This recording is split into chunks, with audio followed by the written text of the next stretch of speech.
మొదటి దినవృత్తాంతములు 4:9-10.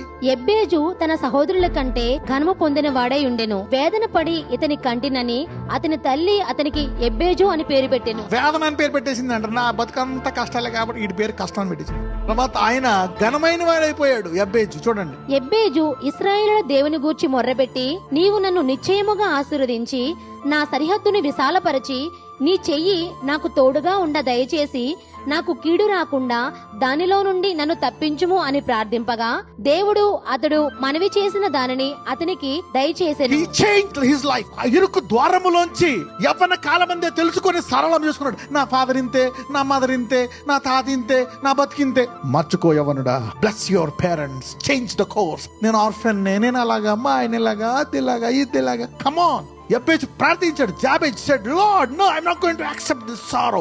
Lord, will you bless me?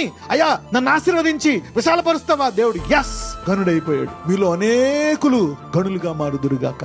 Shift your season, change it, identify it at a young age and change that curse. Whether it's bondage, sin, change it. Somebody is shifting their season from today.